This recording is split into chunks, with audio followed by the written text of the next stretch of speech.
Hello everyone. Corruption, they said, spoils the society, and that is why every society, every government in the society fights against corruption to make the society a healthy place. On the show today, we'll be talking about the fights against corruption in this present administration. Well, I'm still your host, Onik Raphael, and discussing this on the show with me, I have Barrister Hope James. Thank you, Mr. Ram. Yeah, Barrister, when can we say someone is corrupt?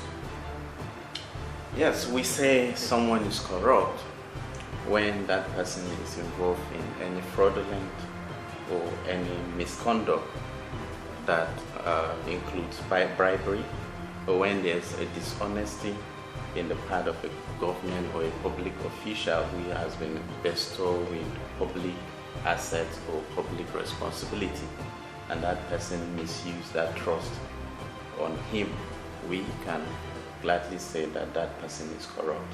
Okay, now is it only when it comes to the issue of finance that someone is being corrupt? Yes, mostly. Okay. Mostly it has to do with finance. But recently we have also seen in cases where your omission as a public officer can be timed to be corruption, in the sense that where a public officer has the duty of protecting people around him, through his omission he refused to ensure that there's accountability and there's honesty in the side of people that are under him. That public officer can also be held accountable for corruption. Okay. What are the factors that that determines when someone is to be detained? Well, for you to be detained, you must first be invited, and there are three ways that you can be invited by the police or by any security agency. First of all is they summon you. Now you are familiar with a lot of people who the police will gladly just summon them, and they summon you because you're not contesting the arrest, and they know that you publicly or you will gladly come out and visit or go to the place that they have been inviting you. So there's someone. The second one is when you are being arrested without a warrant. Now you are arrested without a warrant because the nature of the commission of the crime or the offense in which you committed requires that you will not appear ordinarily. If you are someone, then they can issue an arrest and without warrant notice saying that anybody who sees you, they should arrest you. And then the third way is arresting you with a warrant. Now, in any of these three forms, when you appear before any of the security agencies, it is expected that you are supposed to give a statement, and you are supposed to assist with investigation that is ongoing regarding the allegation that is made against you. So, where possibly there's need for detention are in circumstances where the police or any other security agency is unable to conclude their findings or their investigation, and they require more time in order to keep you, in order for them to be able to get more evidence, to be able to point you down to the commission of an offense. That is when it becomes necessary for you to be detained. And in other circumstances, when you're detained is where you don't have a surety or somebody who can take you on bail bond.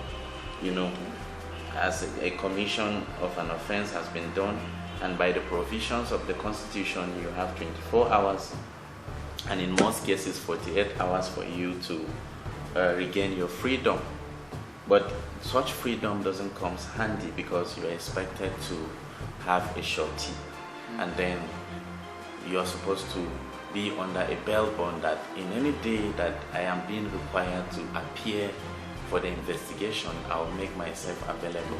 And so those are circumstances where an individual is unable to produce someone who can stand for him or fulfill the bail bond, you are being detained for such reasons.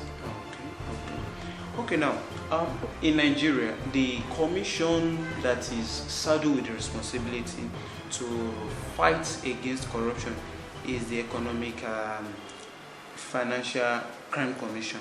Yes. Now, recently, the chairman of this commission was being invited for questioning. Do you think there's something fishy in that commission? Well, before I say that, the EFCC, or which is known as the Economic and Financial Crimes, is saddled with the responsibility of also fighting corruption, but we are also neglecting another important arm of the government that is also in charge of that. We have the ICPC, and we also have the Court of Conduct Bureau, which is mainly for public officers. That's officers in government. And so, but I think to me there's nothing fishy about the invitation being made on the head of the EFCC recently. You will recall with me that sometime in 2016, that's around 19 December, President Muhammadu Buhari set up a panel to be headed by the former President of the Court of Appeal, Justice Ayo Salami. And that panel was instituted or constituted by the President for the purpose of investigating corruption allegations being leveled against Ibrahim Magu of the EFCC, and also Babachir Lawal, the former Secretary to the State Government. And so, if we also look at the President's inaugural address from 2015, he stated clearly that he wants to fight corruption, which was one of the first among the three of his administration tasks. So I believe that it is not fishy, and I believe that they are doing their work. Okay. That's the panel. Okay. Well, after he was being invited for questioning, 24 charges has been placed against him. Do you think the president has lost confidence in this man? Yes. There are two differences. The allegations that made them to set up that panel at that time, as I could remember, was that he was using a retired military officer's vehicle, and he was flying on aircraft. And also, we also recall that they said he was paying, the house he was renting was 40 million for 2 years, and that was too much for a public officer. Now, I'm trying to bring us to this question that you have just raised now. And why am I saying all this is because the Attorney General of the Federation raised those 22 or 24 memos recently, and he sent that to the President, asking the President to remove Magu. Now, a lot of people believe, and if you are with the press this morning, you also note that one of the member of the presidential committee on corruption came out this morning and said that the fight is not justifiable because they believe that it's fishy. But let's look at some of the reasons why Magu is being invited by the commission or by the investigation panel. And one of it is that they recovered loot. He's selling those recovered assets, sorry, not loot. The recovered asset, he's selling it to his associates, one. And secondly, they said, amongst the allegation is the fact that Magu couldn't account for most of the recovered loot.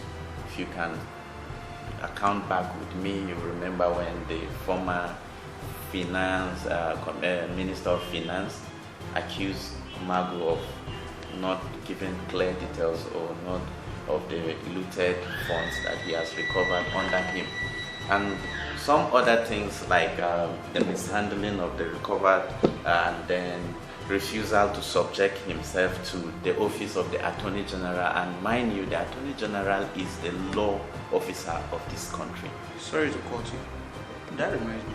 Who do the check and balance of EFCC?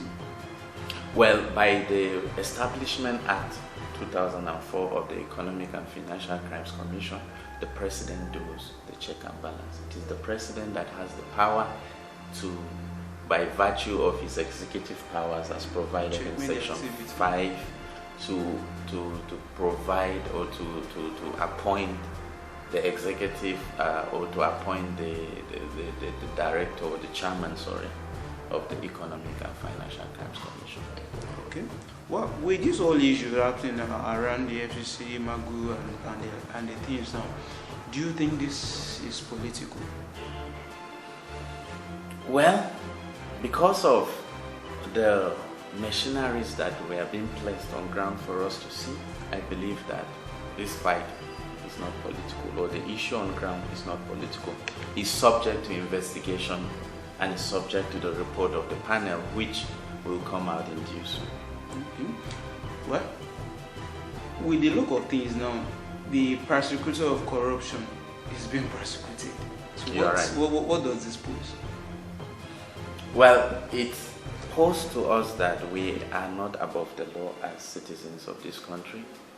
It also suggests to us that irrespective of the political office or the trust that you hold, one thing or the other will always fish you out, or something will always bring out the corruption if there is in it. And so it will look as if it is not a fight, but in all honesty, it is a fight, because the panel, I'm very sure, will come up with a report, they will investigate it, and it will come to the limelight for all Nigerians to see. And if there is corruption in the system, or there is loophole in the process, or if there's political witch hunting in the process, Nigeria, we are quite enough. We have the time to always wait and see, because we ourselves are checks. We check the activities of the government, and we also ensure that where there are corruption, we, the public, will always fish it out. Oh, thank you very much for that. Now, with this present issue now, how can we justify the fight of corruption in this administration? Well, to some extent, I believe that the president is not justified to some extent, but I also believe that some of the things that we can see on ground points to the fact that the president, in one way or the other, is fighting corruption and he's sincere about it. I am not looking at those surrounding him, but I'm looking at his nature and his demeanor, how he posts it to the public. Well, let me just recap for you briefly some of the things that I feel he has done well. We look at the fact that he is starting from the SSG, the former SSG, Babaji Lawal. He was accused, he was removed. Even the panel set up also indicted him. We have Ibrahim Magu, we have people like the former CJN, so that's Justice Onoje. These are all people, he was also prosecuted by the Court of Conduct Bureau, and by virtue of some advice and all of that, he was encouraged, or he was advised to also resign. And these are few among several others. And so we can't also overlook the fact that the EFCC itself is fighting corruption in their own ways. They've recovered a lot of assets and looted funds, if you recap, throughout this administration. And they have made a lot of arrests, both ICPC and EFCC, and they are very substantial and they are very encouraging. Well, a lot is going on, just like we are saying that the hunter and the hunted, but then it's justifiable. Wow, thank you very much, Barrister James, for coming on the show today. It's been an amazing time with you. It's been a pleasure. Yeah, I really appreciate it. Yes. So, ladies and gentlemen, this is where we draw the curtain of today's show. Please try to subscribe, watch more of our videos, and your comments, we will love them. See you next time. I still remain your host, Unigidera. Thank you.